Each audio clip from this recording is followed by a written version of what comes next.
Welcome to the Climate Teacher Ed webinar hosted by the Institute for Science and Math Education at the University of Washington in Seattle. I'm Philip Bell hosting today. I'm a professor of education in the School of Ed here, and I direct the Institute for Science and Math Education that sponsors the event. This webinar series is an activity of a relatively new effort called the Climate Teacher Ed Collaborative. The collaborative is a teacher education initiative dedicated to helping future teachers learn to engage youth in community climate justice projects and in critical civic participation in response to the climate crisis. In this monthly webinar series on the second Fridays of each month, we talk with experts who can help us think about how teacher education can help accomplish that dual set of goals. And today's webinar with our 5 experts delivers so deeply on these goals. Hold on to your hats. It's going to be a fabulous hour of examples and ideas and expansions around what's possible in the context of schooling for social justice. Our hope is that the webinar series is a valuable resource for teacher educators and educators in general to focus instruction on just responses to the climate crisis as it continues to expand and unfold. We encourage you to check out the professional learning resources we are sharing through the climate learning section of the STEMteachingtools.org website that we've been building over the past 8 years. And for those of you joining us live today, really encourage you to post questions for the presenters using the Q&A function in Zoom and to open up a real rollicking chat of thinking and resources and questions as well. So we love a lively chat. Yeah, the University of Washington here operates on, and I live on, the lands of the Lushootseed speaking peoples, the Coast Salish peoples, who identify as the Duwamish, Suquamish, Snoqualmie, Puyallup, Muckleshoot, and Tulalip peoples, and there are other indigenous peoples who live here as well. Throughout our efforts, we work to uphold and take action in support of tribal sovereignty in what we do, which certainly extends to matters of educational sovereignty for the purposes of cultural continuance and promoting just responses to the acute climate collapse we are all experiencing in disproportionate ways. We focus our efforts on this justice-centered work and on associated social progress in multifaceted intersectional ways that you'll be hearing about today and you've seen in other webinars and resources. So we try to hold that work and we try to help others find their way into similar efforts. I am so thrilled to have our guests with us today who so strongly exemplify this mission throughout their years and years of work in Little Village in Chicago, which we'll be learning about today. They'll share how education can directly promote community well-being in the face of oppressive history, structures, and ongoing practices, by focusing instruction on developing critical agency of youth and on community organizing in ways that matter, that are guided by community. They'll share what they've learned about maintaining a sustained partnership of that kind along the long timescales that are needed to find their way through tensions and possibilities that are inherently just part of that work. So, so excited. Welcome all of you. We are also today hearing an expansion of an article that the team co-authored last year, an NSTA publication. So we'll drop that link in the chat. Looks like it just went out. So if you want to go a little bit more deeper into a written account of the work, you have that resource to work with, and they'll be sharing others. So we're going to start off by having the presenters briefly introduce themselves, starting with David Segura. It's an honor to have you all here. And, you know, I know as we were preparing for today, you thought it was really vital to kind of start with the history of the work and the people coming together and the organization. So we're going to segue to that after the introductions. But David, I think you're going to open up and introduce yourself and hand off to your colleagues. Thanks a lot, and we definitely appreciate the invite to talk a little bit about our work. As Phil mentioned, I'm David Segura. I'm an assistant professor at Beloit College in Education and Youth Studies, and the school at the heart of this, Social Justice High School, I was a teacher there for 8 years. And I'll pass this on to Dan.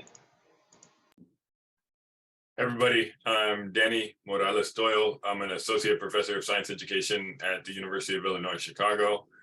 And like David, taught at Social Justice High School for 7 of the 11 years that I was a chemistry teacher in the Chicago Public Schools. And I will pass to Sue. Good morning, everyone. My name is Sue Nelson. I teach biology and environmental science. Also have taught AP biology and moving towards AP environmental science. It's my 17th, going into my 17th year at the school. And I've been privileged to work in and serve the Little Village and North Lawndale community for the last 20 years. I coach cross country and track at the school, and I've also lived in the community for 15 years. Hi, everyone. My name is Amy Levingston, and I am the chemistry and senior seminar teacher at Social Justice High School. I grew up in the Pacific Northwest and moved to Chicago about 12 years ago, and I'm headed into my 10th year of teaching. I will pass this off to Karen. Hi, everyone. Thank you all for joining. My name is Karen Salas. I use she, they pronouns. I was born in Durango, Mexico, but I was raised in Little Village. I'm currently a resident of Back of the Yards, which is the legacy of the Chicago Union Stockyards. I believe I was everyone's student at one point, and I'm definitely honored to share space with them today and on other days as colleagues and friends. So thank you all. I'm also a mom to an amazing young little Taurus who challenges me every day to be a better person, and have been organizing with the Little Village Environmental Justice Organization for the past 8 years now. A lot of it thanks to the relationships that we'll be talking to you all about today. So let me go ahead and start introducing the organization to you all.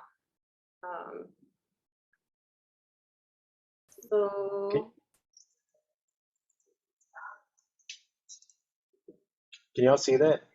Yes, thank you. All right, so one of the things that I love to joke about is that LVEJO is as old as I am. So we were founded in 1994 by a group of parents from a centrally localized elementary school, Gary School. We started off with being called the Gary School Environmental Justice Project. Really a grassroots, group of people, right, that began to organize around common concerns. A lot of it looked like polluting industries, identifying, different industrial folks that lived or that were in the industrial corridor in the neighborhood, lack of green space, public transportation, and public health. By the late 90s, this group, LVEJO, right, we were able to establish and begin to nourish 3 central campaigns. Clean air, which was really focused to fight and shut down the Crawford coal power plant, which was one of the dirtiest coal power plants polluting the community in the entire country. Transit justice, which was to advocate for access to public transportation, bike accessibility, and industrial roads, fixing and managing industrial roads. And then open space to advocate for garden spaces, public parks, and community centers. So I won't get into everything into a lot of detail because 27 years or 28 years is a lot, but we definitely achieved a lot of big wins, right? And in the first 12 to 14 years, we really saw the fruits of our labor, right? And so I definitely want to highlight that this work, environmental justice work, it's slow and steady work, right? It took us 12 to 14 years to get a lot of these major wins. And so in 2012, we saw the 31st Street bus, which was a major east and west public transit line, was reinstated. The Crawford coal power plant and the 5th coal power plant. So there were 2 in Chicago, one of them in Little Village, the other one in Pilsen, which was a neighboring community to Little Village. Both of them were shut down in 2012, thanks to community organizing efforts. The Semillas de Justicia Community Garden, which was a brownfield site, is converted, right, and it's cleaned up, and it celebrates its first harvest in 2014. La Villita Park, which is a Superfund site, 22-acre Superfund site, is officially opened in 2014 as well. And thanks to, again, some of these relationships, right, we also see the first community science night. And so this first community science night, there's a picture of me with my classmates at the time presenting back in 2013 about our results on heavy metal contamination, right? And that was honestly for me a catalyzer, right? To understand how I can use science and the stuff I'm actually learning in school in something that matters, right? And I don't think I had seen it so clearly before. And so it's pretty interesting to think about that happening almost 10 years ago now. And then the last picture on the right is the YPS summit from this past year with over 200 students, right?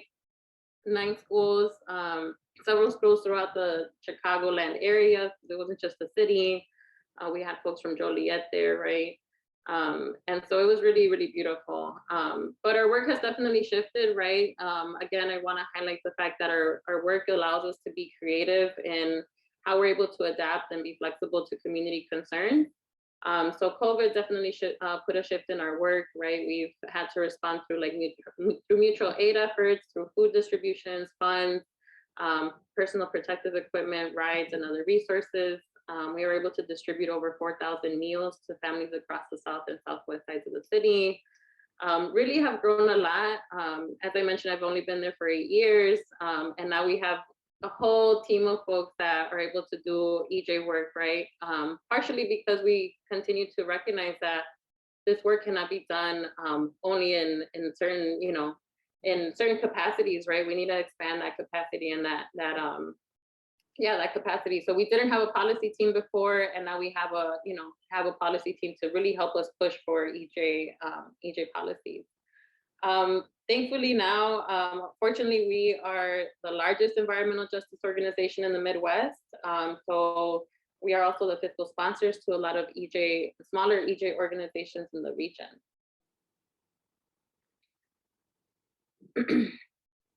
So one of the reasons why I really, really love LVEJO is really just the fact that it's rooted in self-determination, right? Our vision is to build a sustainable community that promotes healthy development of youth and families, provides economic justice, and practices participatory democracy and self-determination. What does that look like, right? It looks, again, like I said, slow and steady, right? The fact that we are able to have that flexibility, again, allows us to really check in with community around what happens now, right? Where do we go from here? And that really, again, goes to our theory of social change, right? And how we're able to organize with folks. So I'm also gonna share in the chat 2 links that really help us guide our work. They are the environmental justice principles and the HEMES principles for democratic organizing. Definitely great resources to check out. But these 3 guiding principles that, again, I really want to highlight with you all are the intergenerational leadership is key to our work, and I believe any relationship building, right? Intergenerational leadership sustains community self-determination. 2, we believe that those directly affected have the solutions to solve their own problems.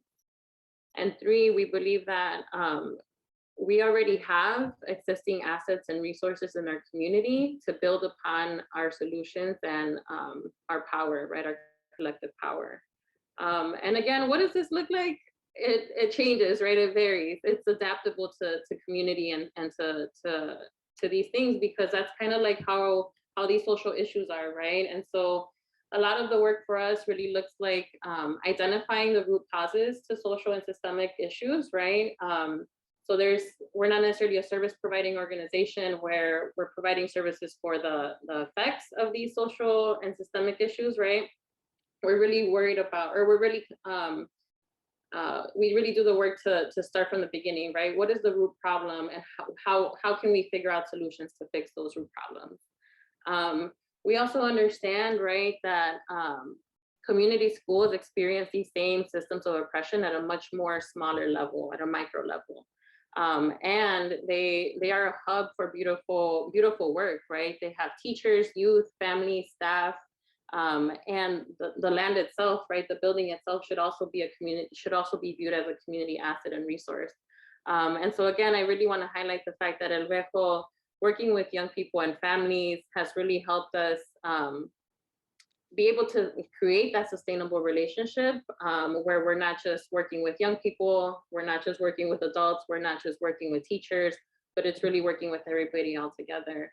And I really just want to highlight this picture if folks are able to check it out. You know, different posters have different kind of sayings, right?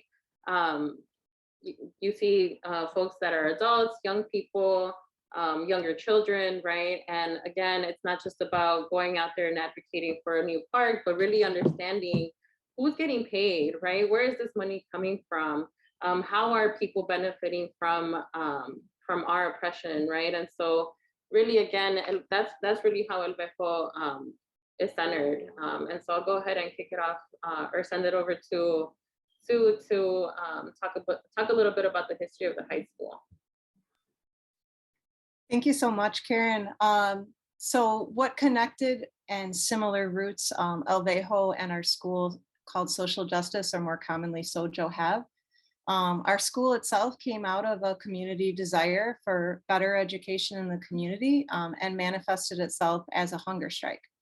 Our school SOJO, and then more broadly, the Little Village Lawndale High School campus, we are a campus high school with 4 small schools inside of it, has always been based on the needs of the community and the desire of the community. And for that, as a teacher, I've been very grateful that it always comes back to community.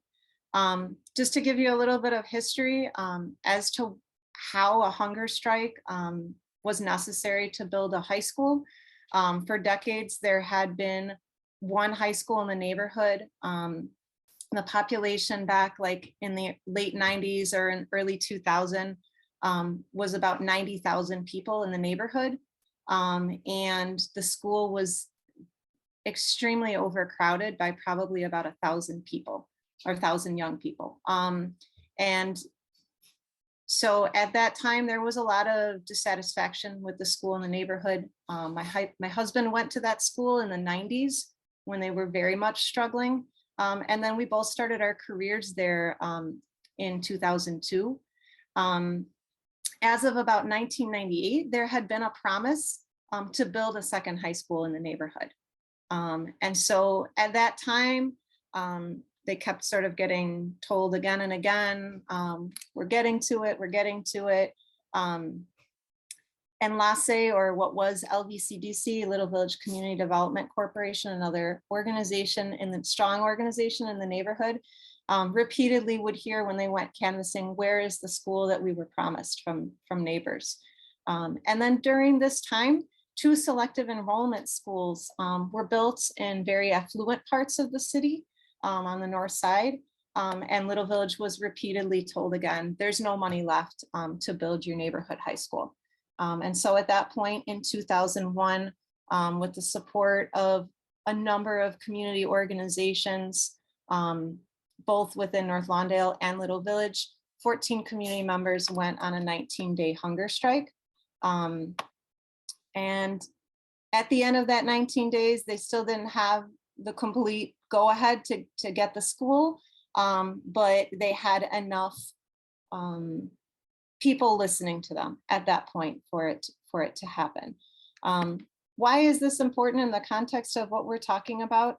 Our school, though it's not always been a perfect place to pull in community, it always comes back to community when you have roots like that.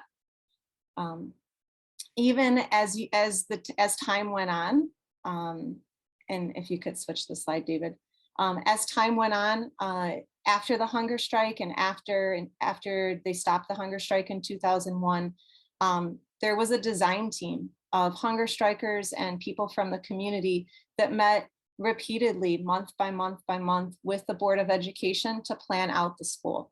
The actual 4 small schools came from what the hunger strikers saw as priorities in the community: a math and science school, a world language school, a school focused on arts, and then our school, Social Justice High School, to commemorate the values of the hunger strike.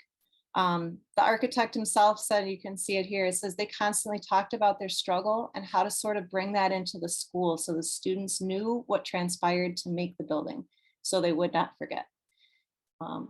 You can see that within our school, within the architecture of our school. There's an Aztec sundial to commemorate the days of the hunger strike.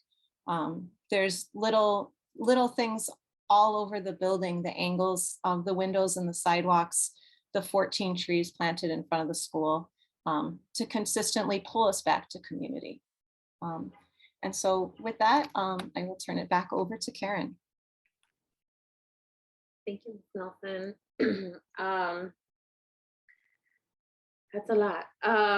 So how can we sustain these relationships amid, climate catastrophe, right? Because it's also like a huge issue to kind of feel like we're taking on as organizers, as young people, as community members, as teachers, right? It's just this really big thing that we all know we have to do, but we don't know how to get started. But really a lot of it is just relationship building, right? And so even though this EJ work can seem daunting, it's okay to like take a step back and say that this is going to take time. We're not going to see immediate results. It can be very discouraging for young people to feel like, we did a project to advocate for, to get clean water, and we still have lead in our water, right? But that takes time, right? And it's not necessarily anything about the school or the project, but more of these larger systemic things that we a lot of the times don't have control over, right? And so it's okay to take those kind of breaks and to remember that it takes time. Communities are already dealing with myriad, like I said, right, a myriad of social political struggles. They're not going to go away anytime soon, and that means that the work isn't either. It takes a lot of love, a lot of patience, a lot of growth, and it's important to meet people where they're at. Meeting people where they're at and like catering to that too, right? I want to point out a little bit about these pictures here because it really just represents how, we're, as an organization, a lot of the work that we do is just around intersectionality, right? And I'm putting these 3 words down here: interconnected, intergenerational, interdisciplinary, because again, all of it is all interconnected. The young people that we work with really bring all of like their whole true selves, right? And I think a lot of it also extends to the classrooms, having teachers that allow us to even share space with them, create spaces, right? We don't come in as a space of like, oh, we know everything, or we know more than the teachers, or the teachers are all knowing, right? No, we come into the space as creating a learning space for everyone, right? And so we all have something to learn from everyone. When youth learn about LVEJO, when they see when we are able to provide a good social political context for the work, and also like the organizations that we work in solidarity with, they're able to get involved with different events that are not just very superficially EJ based, right? So we have young people leading a Dyke March, right? Having conversations around reproductive justice, having conversations around just liberation in general, right? This young person here in the picture who's presenting is now going into becoming a master's in urban planning, right? And we started off with talking about the same thing, like, what do you want to see in your neighborhood, right? And so it's these small conversations that really catalyze a lot of beautiful, just radical imaginations for young people that I don't think we give enough credit to the teachers. And I'm giving my teachers credit here too, because it was a lot of that, right? Just sharing the space, creating the space. And so as, that part of it also means like creating a club, right? So young people that we work with were able to tell us that they wanted to have this EJ work kind of year round at their school, right? They were concerned about different factories that were right around their neighborhood, right around their school that they see walking to school. They're concerned about having to cross their intersection and like 20 to 15 or 20 to 30 trucks passing by in the morning, right? And so young people got together, asked to start a Youth for EJ club in the school. We're also able to provide toxic tours and other workshops for young people at, kind of at the teacher's request. And so toxic tours really, they're beautiful because we don't just focus on the natural and on our natural environment, right? We really expand the views and conversations around toxicity, right? So what does it look like to look at policing and carceral punishment as toxic, right? What does that look like? How does that manifest in young people's lives? How does that manifest in the school, right? Through the school to prison pipeline. We're able to have so many different conversations just through these small learning opportunities. But yeah, I'll stop there. Actually, no, I'm not gonna stop there. I have one more point to talk about with the summer internships and just work opportunities, right? Because again, if it weren't for these spaces to be shared, I probably wouldn't be an organizer with LVEJO, right?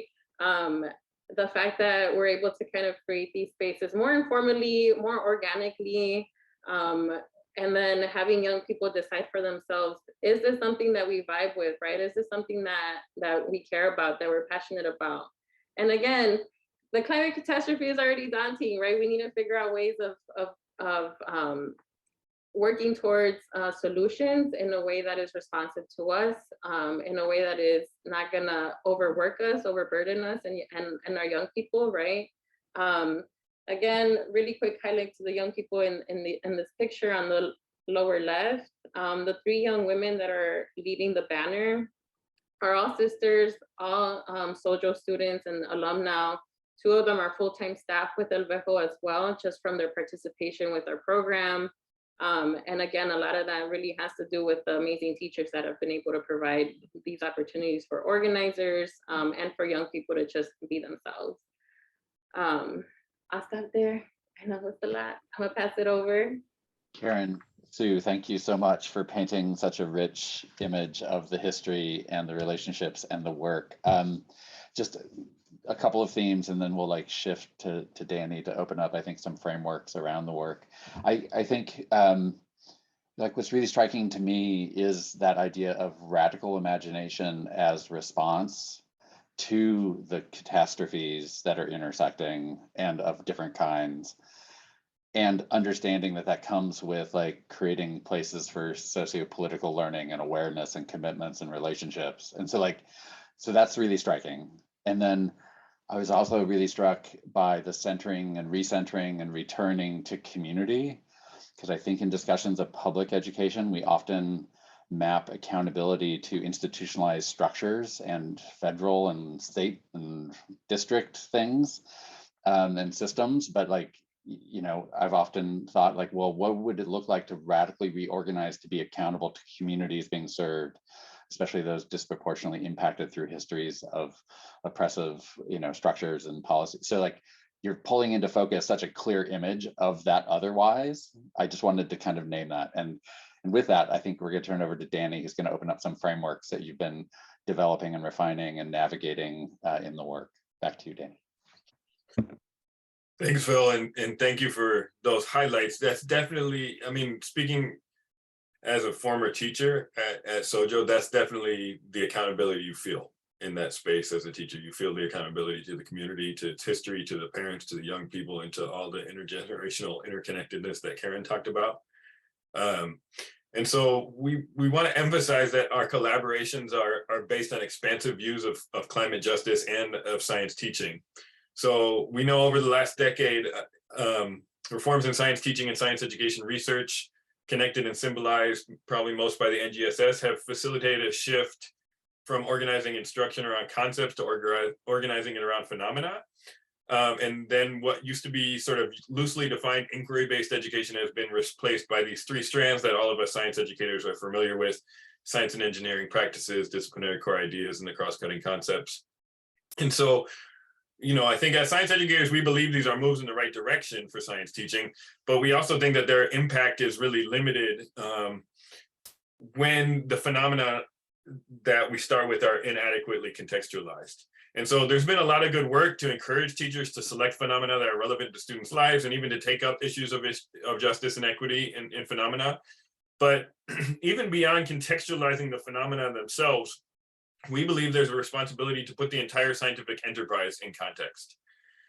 Just like it's very similar, one of the strengths of LVEJO's work has always been to understand the local struggles of the community in this broader socio-political, geopolitical context. So for example, when they were working to shut down the coal power plants over a period of 12 to 14 years, they reached out to coal mining communities in Appalachia to form solidarities. And, you know, on the surface, Appalachian coal miners might not seem to have very much in common with an urban Mexican community in Chicago, but because of their broader analysis of the context, LVEJO saw those folks as potential allies. So when we look at the NGSS, we really see a need for like way more context for the entire enterprise of science. I'm going to take this example of a performance expectation around climate change, HS-ESS 3.6. And so the clarification statement offers several suggestions for phenomena that folks have taken up in work that we see nationally: ocean acidification, the health of marine organisms and populations. And in our collaborations together at SOJO and LVEJO, we understand the root causes of these phenomena not as excess carbon in the atmosphere, but as systems of racial capitalism and settler colonialism that treat the earth and its peoples, especially Black and Indigenous peoples, in exploitative and extractive ways. Right. And so those are actually the systems that are the root causes of excess carbon emissions. And the STEM enterprise itself is definitely implicated. And so that's important for us to keep in mind as science teachers when we think about what counts as context. So for us collectively as LVEJO organizers and SOJO science teachers, anything within this larger contextual circle is relevant in science class. It's fair game in science class. It's the type of thing we should be learning and teaching about in science class. And that's what we mean when we talk about expansive and principled visions of science teaching. We can't teach about climate change, nor can we organize for environmental justice without deep considerations of racism, white supremacy, colonialism, and capitalism.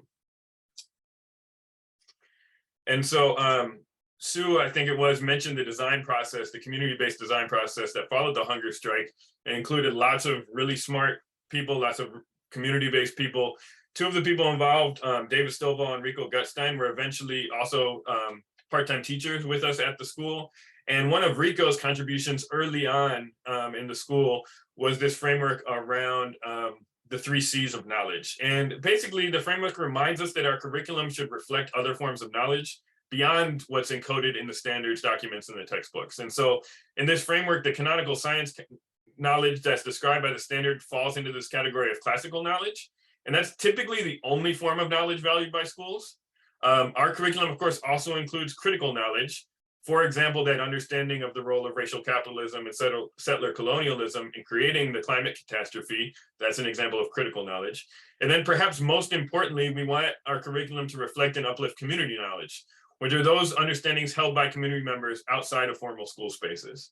And so early on in the life of the school, this framework was really central. A lot of our Teacher Institute days and the ways that the whole faculty at the school, not just the science teachers, thought about what we were teaching. And so LVEJO is an organization that does a really excellent job bringing together community and critical knowledge in particular. And so when Sue and I became the first science teachers at the school, LVEJO organizers were generous enough to meet with us time and time again and teach us about their campaigns. And so then our task was really to connect their work that they were doing in the community with that classical science knowledge that we were charged with teaching. And so in the simplest terms, that's been the nature of our collaborations ever since. At that nexus of critical community and classical knowledge is where we think the richest learning occurs. And it's learning that's connected to students engaging not only with the ideas, concepts, and practices of the sciences, but more importantly with their communities and with broader political movements.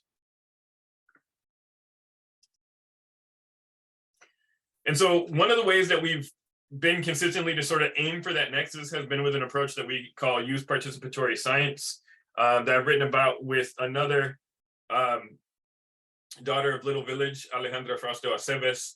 And YPS sits somewhere between citizen science and youth participatory science, or YPR or YPAR. And it's been the framework for a project in which LVEJO has been a really important partner for a long time, and it's guided a lot of the curricular work at SOJO too. And so I'll just take a quick moment to explain YPS in terms of these 3 constituent words. In a situation of climate crisis, youth want more than learn to earn opportunities from their science education. They want more than access to the STEM pipeline.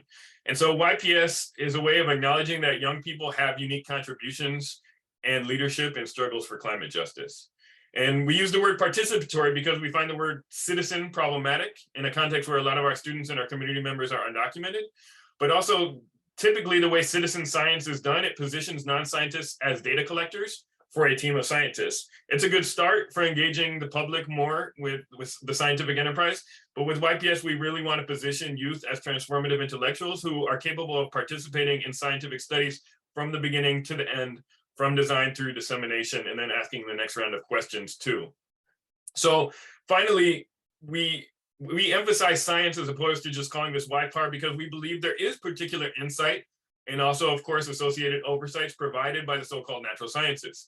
A lot of us probably believe that's probably why a lot of people on the session are science teachers, right? And so whereas YPAR typically takes up the tools of the social sciences, YPS recognizes that the methods of the natural sciences can be useful and powerful in community settings. Although one of the things we've learned about while doing this for years and years is that the relationship between socio-political action and scientific knowledge is often a lot more complicated than we probably thought it was when we started doing some of this.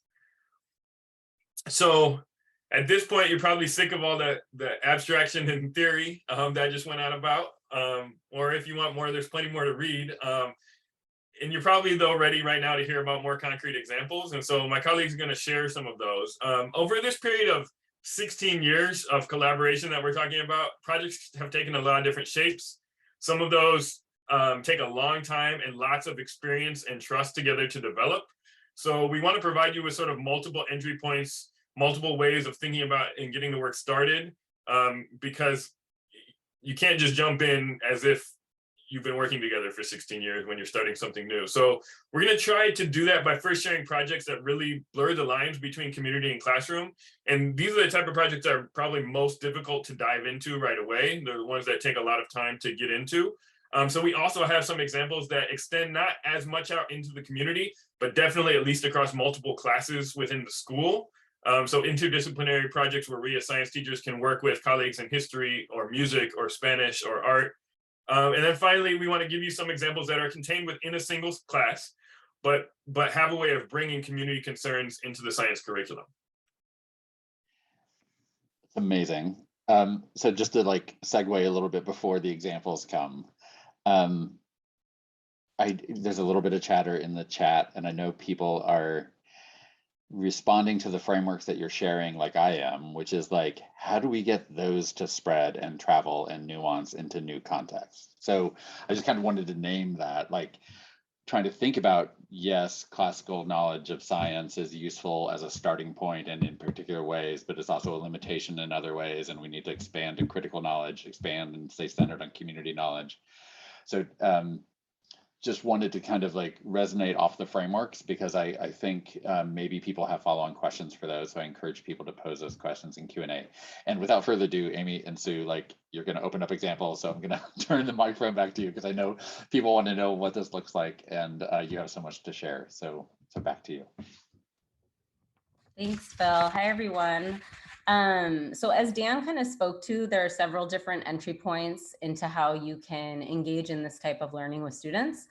And as science teachers, one way that we have created curriculum around environmental issues or climate justice is to really look at the work already being done at a community organization like LVEJO and to really use that as a guide. And so one example that we're going to talk about is some of the work that we've done around the air quality in the school.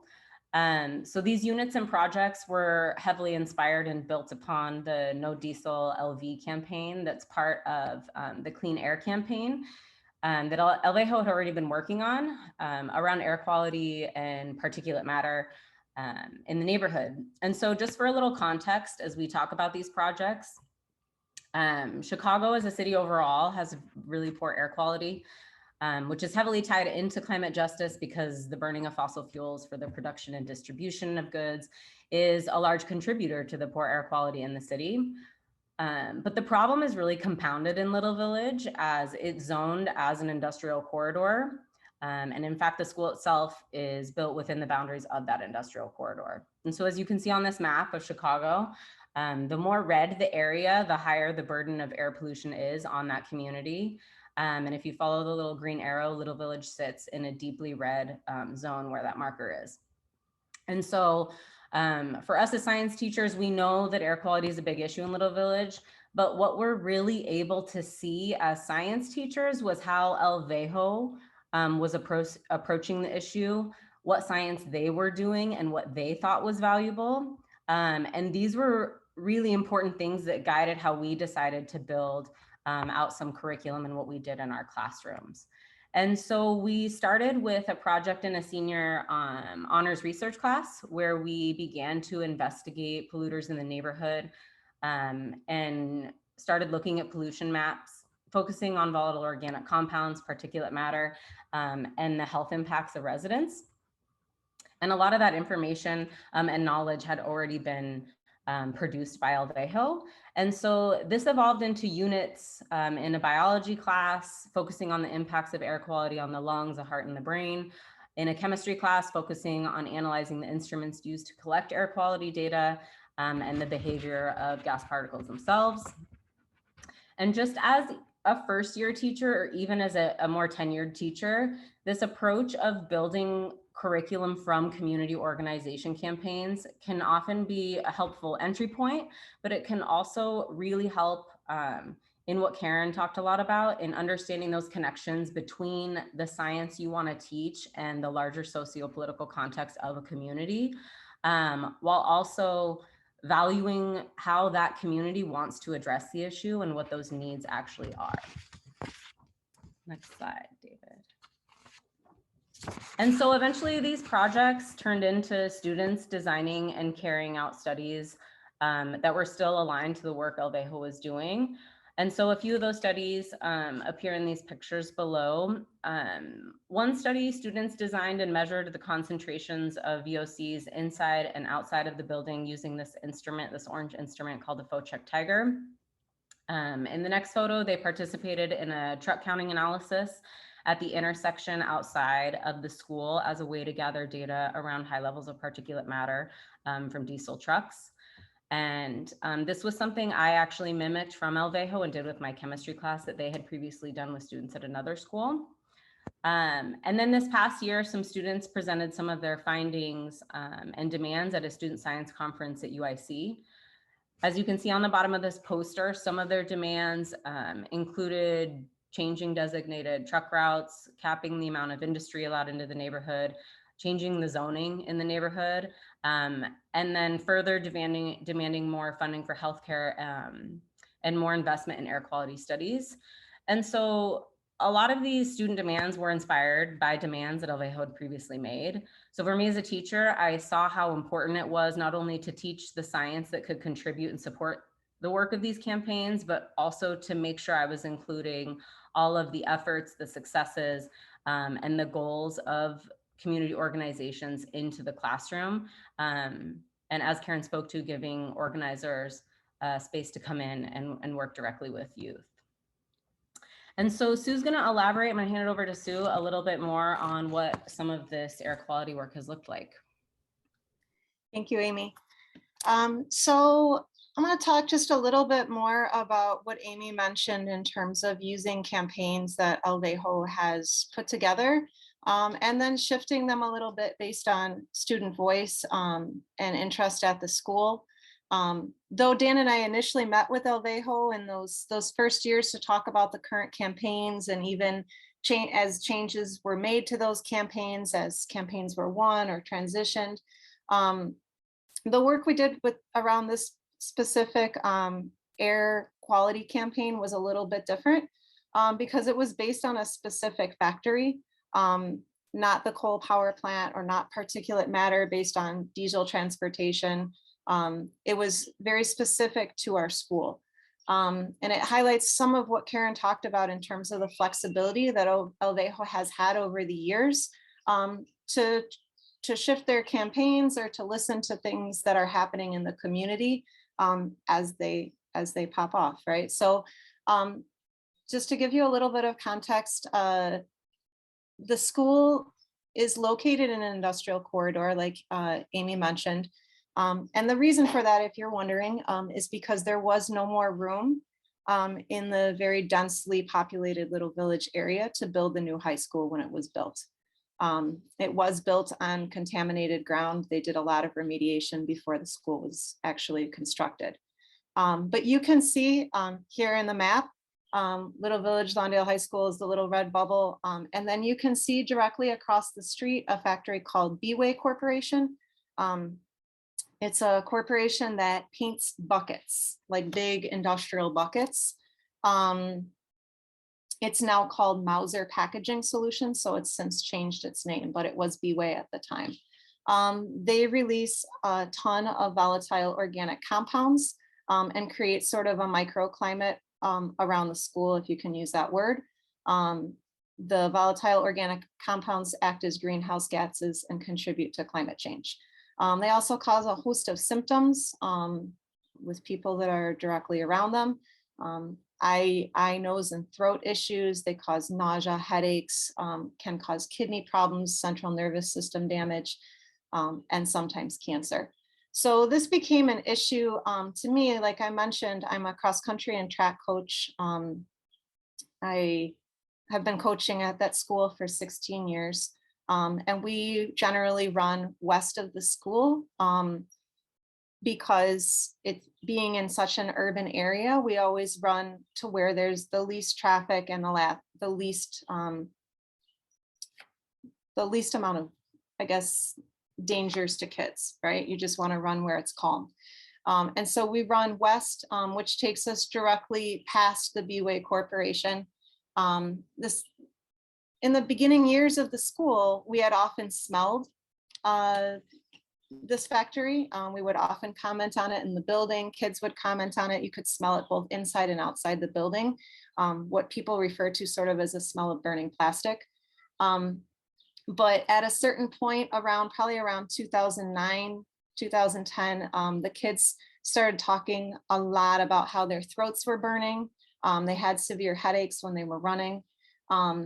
And so some days I would have to change practice up. We'd have to run in the other direction. I'd have to cut practice short. Or sometimes we'd have to go inside because it was so bad. And you can see here, this is a pretty famous picture that was taken on a Saturday morning at a soccer game.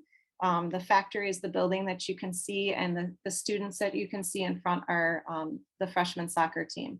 And that plume of smoke went up, a parent captured that image. And so you can kind of see the problems that this factory was causing. I was told during that time that the EPA didn't have monitors close enough to the school to actually pick up high levels of VOCs. And because it's an area that's in the industrial corridor, there aren't as many residents on either the south or the west side of the school because it's industry. So for that reason, if you can go on, Dave. LVEJO supported us in a campaign to really have the students like investigate this problem in a participatory way. They started off as any organizing, good organizing does, listening to what students were saying. They helped us to create flyers. You can see one in the lower left-hand corner, asking students, parents, people that were in the area to actually report what they were smelling so that we had a good idea of when that smell was happening. And they conducted surveys with the athletes at the school to find out what was going on. They connected us with some public health experts at UIC that were able to take EPA, a host of information, mainly EPA data, and create some color-coded maps for our students to use here. You can see the one on toluene, which is the volatile organic compound that was the heaviest concentration coming out of the factory. This was wildly valuable for students to look at, color-coded images and overlay them, not just toluene and particulate matter, but to look at areas of the community in terms of income and race, and to start making connections. They also loaned us a monitor that was able to help us take values of volatile organic compounds, and they also provided organizers, Karen being one of them, to help our students collect data, to learn how to collect the data. David, if you can keep going, there you go. And so then they also helped us to work towards some activism as we went on. And I want to like emphasize, this was not just a one-year project. This is, like Karen said, this is something that we have been working on since 2016. But since that time, there was a lot of movement up at the beginning, and we've continued to sort of build on stuff that was done in 2016. But they helped to apply legal pressure to the factory around their permits and their EPA and OSHA violations. They created an internship for students in 2016 specific to this particular factory. They organized a community EPA hearing at the school, which was super valuable for students to be able to testify as to what was happening. They co-sponsored the Environmental Justice Club, like Karen talked about earlier, and then also shared contact information with journalists. You can see there's an article down at the bottom called "The Smell Behind the School" that students from our Environmental Justice Club were interviewed for, and were able to see their efforts like in print. And then they also encouraged us participating in a 2-year cohort engineering class study to build a VOC monitor at UIC. And so with that, I'm going to turn it back to Amy to talk a little bit more about some work that has been done with our sophomore class. Thanks, Sue. So I'm going to go through kind of 2 more curricular examples into how we've tried to tackle some of this work. And so there have been times when our relationship with LVEJO has really allowed them to jump in to support student efforts that were not actually centered around one of their campaigns. And so this is an example of a time when that happened. After we had been working on a unit in class around heavy metal contamination and the rising concern of lead levels in Chicago's drinking water, towards the end of the unit, students decided that they wanted to get residents in the neighborhood signed up for the city's free water testing kits through a door knocking campaign. And as a teacher, this was something I had never engaged in before.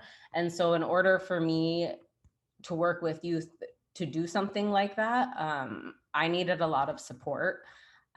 There are a lot of understandings and skills that organizers have that teachers don't have. And so LVEJO was more than willing to provide that support for me and offer all of their resources to our students. And so what that kind of looked like was organizers, including Karen from LVEJO, came into the building and worked through my chemistry class and the civics class that the sophomores were also in that year, and they taught students how to go door knocking safely.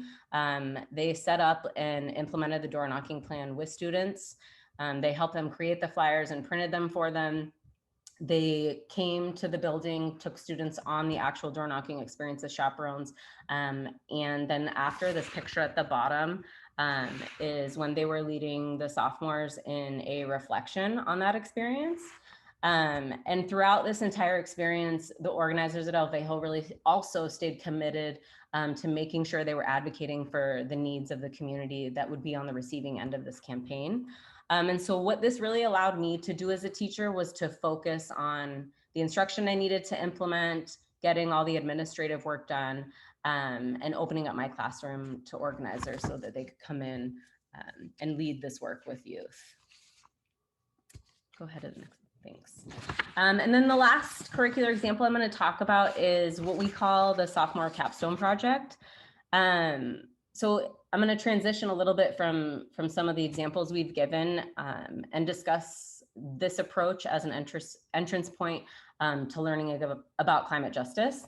And Dan mentioned this earlier, and it is when the learning and the projects extend across multiple classes. And so this project is really rooted in the book and short film, The Story of Stuff by Annie Leonard. And this is one of the ways that we investigate climate justice in a more expansive way during students' sophomore year in our building.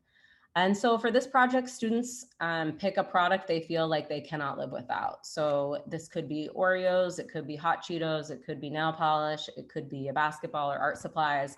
And they construct and build a website with each page for the part of the materials economy that you can see here being completed in each of their classes. And so for our students, the extraction and distribution is done in a chemistry class. Production is done in their civics class, consumption is done in their English class, and the disposal section is done in their math class, with a lot of support for other pages and work in some of their elective courses. And so the entire sophomore team is very much bought into this project. And so using this approach and having students work across content areas that way has helped us to do a couple things. First, it's really helped blur the lines between where one subject begins and the other one ends, which for me as a science teacher, we know that there are so many limitations to what science in isolation can actually solve. And so when it comes to climate justice, a lot of the issues in addressing the problem aren't necessarily scientific ones. And so it's really essential for students to see how problems can be addressed through more than one lens. Second, it's really allowed students, or it's really allowed us to give students opportunities to critique those socio-political and economic systems that Dan really spoke to when talking about the way that we view science education. And identify those connections and root causes that these systems play in the current climate crisis. And so lastly, it gives students a space where they can find their way into these complexities through something that's really personal to them. Next slide. And so if we zoom a little bit in the science class and a chemistry class, where we're addressing the extraction and the distribution of the materials economy, these are heavily tied to issues of climate justice. And so just kind of a quick overview. When investigating the extraction part of their project, they research the chemicals and materials that make up their product. They examine the processes they go through to be extracted and explore the environmental or human costs of those processes. And in the distribution part of these projects, students determine where their product is made, how it's distributed, and how it connects to a lot of the chemical understandings we have about why this is happening, as well as assessing the global impact on a social and economic level. Then they zoom in from this larger global understanding of climate change and focus on more of the local impacts that we've kind of talked about in their community. As we've mentioned, Chicago is a huge manufacturing and distribution hub, and a disproportionately high amount of that occurs in Little Village. And so students really make connections between their air quality on a local level in their neighborhood to the production and distribution of goods on a more global scale. At the end of this, they're asked to do a now what page. And in this section, they evaluate and critique the different parts of the materials economy and explain the ideas for how companies or systems need to change. And sometimes that is a really challenging task. And so this kind of brings us back to how valuable our work with LVEJO has been. Even though they're not directly involved in this project, we see the impacts that they have on youth being able to complete specifically this now what section. And so I listed a couple things through working and learning with LVEJO. We see that students are making these connections between how science and change making can exist together. They get to see a concrete example of hope in their community through this organization. And they're pushed to often recognize their own humanity and feel that they can make demands about things by the example that organizers set for them. And we see those things reflected in what they write about in the Now What section of this project. And so I'm going to turn this over to David, who's going to share some of the nuances that go into planning this type of stuff. Yeah, thank you, Amy. So one of the things I wanted to highlight is just how amorphous sometimes we think of community and school knowledge as being. We've been talking a lot about community, but it's not one community voice. And so often tensions arise. And one example that we spoke about in the paper was about a middle school. It's not too far away, was overcrowded, needed new land.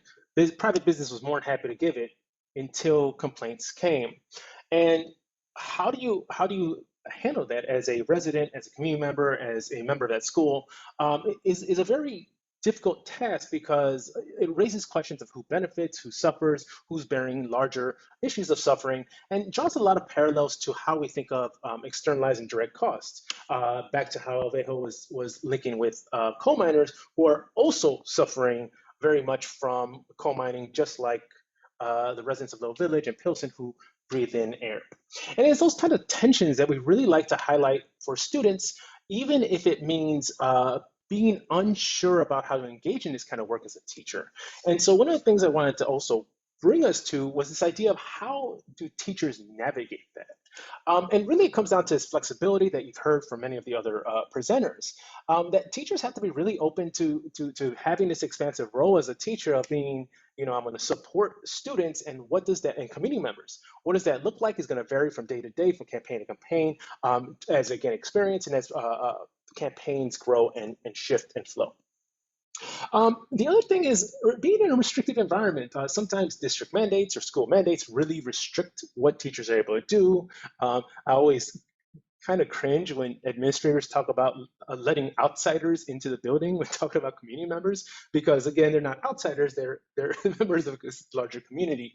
And yet, it's not like teachers in those situations can't also bring in community, and that's by centering a lot of the work that community organizations do. Indeed, with some of the examples I'm going to present in a bit, LVEJO was responsible in creating a lot of the source materials that was then used, again, as experts in teaching. It is our job to break that stuff down into understandable ways for students, build their skills and their content understandings. So, how did we do that? Sorry, I got 2 slides. Well, one thing is using the master's tools, right? Like using the structures already in schools to do the good work. I know when we were working together, me, Dan, and Sue, back in the day, we had district mandates of you better reorganize your curriculum, you better redesign, you better structure it, we better see a vertical and horizontal alignment map. And we're like, cool. That means you just gave us time to do this kind of work. It's those kind of things that help us rethink, well, how do we not only build the science complexity, but also the complexity of understandings that students are learning to understand the more nuances of these issues as they learn more science, but also social science and their other courses. And as these campaigns develop. So some examples of how we sort of plan this stuff out is thinking about stuff like the energy of life and food deserts. Who's bearing the brunt of that and who has access to food? And food justice and food apartheid issues that are quite widespread in the city. Then thinking about, as Amy talked about, this life cycle analysis, the story of stuff when it comes to chemistry, what's that environmental impact? And while in environmental science, we could also talk about coal power plants and energy burning, and we did, we also leaned into other connections to LVEJO, like around food and food production and their La Semillas sort of garden. It's different ways for us to rethink and reclaim not only practices of growing food as urban dwellers, but also to be more connected with our food and reduce the environmental impact through stuff like transportation, or even the amount of fossil fuels that go into the inputs for factory farming is just massive. And so again, these ideas are ways in which we can bring them into the classroom by thinking about vertical alignment. Similarly, when it comes to the capstone that Amy talked about, that was something that continued every academic year, junior and senior year. And just some examples of what I had students do for their sort of junior quasi-capstone in environmental science class.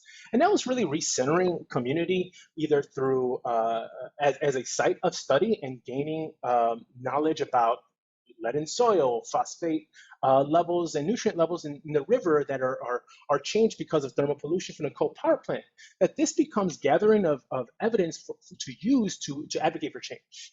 Or it could be looking into attitudes and around in the residents, where they had to do surveys, where they had to compare and contrast communities, or interviews with residents, again, to gain this idea of, well, what does community actually care about when it comes to science? And how can I then plan to do something about that in my next year capstone?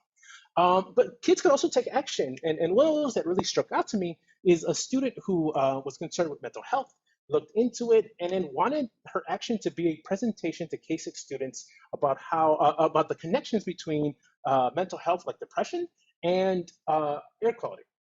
And it's this idea that, well, we see much more emergent research on that now, aside from post hoc studies, but just the way that students are able to leverage that stuff in creating their own projects, but also, again, community.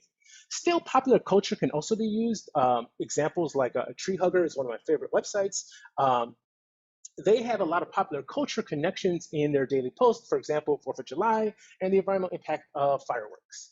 And again, it's those kind of things that help students make inroads. They also had another post that I put in the next slide around gray water, using gray water to water your plants as environmental, reducing environmental impact. Again, these things are inroads to saying, well, do you do this? Can you do this? How can we do this? I'll quickly go through this. I just wanted to highlight some of the work that can be done in the classroom. And so this is about how we look at food and food production as connected to energy. And I wanted to highlight some examples that were made from academic articles. This is one thing that I truly advocate out of all science teachers, that we actually continue learn, right? The teachers have to keep learning, that we actually engage with our content areas and keep track of where the environmental science is if we're going to be talking about it. And so what I would often do is and this is an example, if you click on any of those links, or sorry, thank you for uploading those, where we take this academic article, we use the data from that. As a teacher, we rewrite for an appropriate literacy level and then a reading level. And then we have students engage with the ideas and data and feel pretty confident that they're ready for college level science. Another example is the one, again, this expansive science ideas around space and waste that Sue had mentioned, around the SealTech site that became LVEJO Park. One of the reasons that we like talking about that when we talk about even as part of the curriculum is that the school itself was built on a polluted site. And these are not aberrations. These happen quite often. If there's an e-magazine article link there that shows just how quite common it is to build not just parks, but schools on polluted sites. Indeed, the off-sited Love Canal disaster had a school built on the dump site. It's these kind of things that makes us rethink the practices and also helps us recenter the science. And again, especially with Silotex, LVEJO put a lot of these materials together because it's part of their campaign that then become really easy to adjust and curate for the classroom. And so I also want to bring us back to the one really big important point, and that's, let's not forget the students. When it comes to leading this intergenerational just transition, the students are the ones with the foot in multiple worlds, right? They're in community all the time, they're in the school all the time, and they're the ones that are really the focus of community members and teachers and administrators. They're the ones who are, as Sue and Amy and Karen beautifully highlighted, that are really guiding our work. If we just take a second to listen and support. And that's one of the last things that I'll actually leave us with is we often talk about supporting student learning in sort of the development of learning, but very often leave off the whole, this is how I can help you learn and develop to become an activist and engage in action and enable your own agency. So yeah, I guess I'll stop there. Here's some resources and I guess we can wrap up. That's awesome. So I know that people are going to join me in the chat thanking you. They already have been thanking you. Like, you know, I think we just all saw a very systemic image of the future of science ed, or what it should be, or could be. And I just kind of want to thank you for that work historically and all your partners. I guess there's just so much to lift up and to learn more about. And you know, David, maybe you'll flash the resources just one more second real quick from your side, just so people can see the pieces. And we'll link in everything in our show notes like we are historically. You know, we're living at a time when, you know, the hits keep coming, and like, it's so heartening and inspiring to see this community responding in the face of that. Just wanted to kind of make that acknowledgement and expression of gratitude. As I was looking through the slides preparing for today, a couple of other resources jumped out at me that are kind of in our networks right now. One is a book by Dr. Max Liberace up in Canada, Pollution is Colonialism, highlighting that the land relations that are underneath the ways in which we engage with the world are central to what we need to care about and to center in the work. And the whole threshold model of pollution itself is a colonial model of disrupting human nature relations in ways that we think are safe, quote unquote, and of course they aren't for some, in ways that are disastrous, like we've been seeing today in the curricular example. So, and the other thing that Dr. LeBron does is open up, Danny, going back to your frame of the context surrounding the compelling phenomena piece. Basically, the image of scale that Dr. LeBron opens up is like you follow the scales of relations of the things that are kind of entangled with each other out all the way. And so you get back to racial capitalism and settler colonial histories and ongoing formations as ways of understanding why is pollution happening here and not there? Why is it impacting, why are we not responding? Why does the EPA not have devices near the school? Like all these layers are like tied to those pieces. The other piece that I'm right in the middle of is Olufemi Taiwo, an environmental philosopher at Georgetown, in the middle of a text of theirs called Reconsidering Reparations, and leveraging a frame of globalized racial capitalism and climate colonialism to talk about, well, what is the response? What is a reparative response? And like, how do we conceptually understand that? So I just kind of wanted to resource in those directions, knowing that you all are sharing great pieces. And I'm gonna turn it back to the panel for just a second and let people make final closing thoughts and connections that they would like to make before we go to wrap up today. So I don't know if somebody is wanting to speak into the space, but I'm going to turn the microphone back to you all for just a bit here.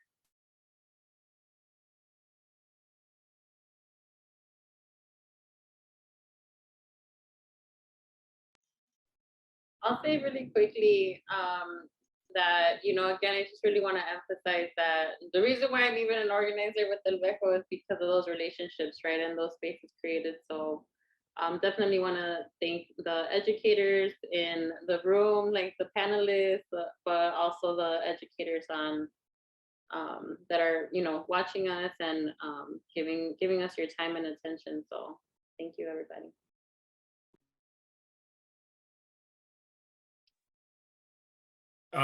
Echo just being grateful for everybody's engagement and grateful to be part of this group.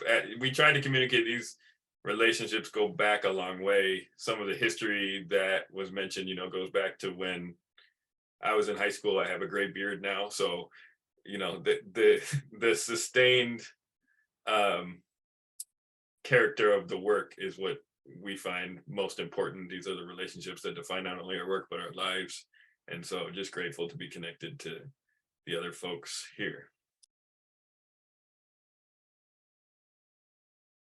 Well, it comes through very clear, slow and steady, as Karen launched today, holding on to the ongoing nature of the work. We want to thank everyone for joining us today. Our guests that we were just learning so much from and will continue to learn from. A recording of the session we posted to our climate learning section of stemteachingtools.org next week. Probably it's taking us about 5 days to get those pulled together, so you can look for it there. We have resources and their paper and a bunch of other examples of on the ground work on that page, so I encourage you to kind of check that out. I want to thank Corey Shee, who's like behind the scenes, posting things in chat and getting all the stuff to run smoothly. Couldn't do this without her. Please join us for our next monthly webinar. It'll be on August 12th from 11 to noon Pacific. We'll be joined by Jason Foster and Aisha T. Kazi-Lampert, who'll be joining us to describe how they engage students in investigate environmental racism in their high school science classrooms. I can tell you, the Chicago area teams are bringing the justice this summer, so appreciate that. And so we'll be learning from them next month. So we hope to see you then. Take good care, everyone, and be safe out there. Happy July.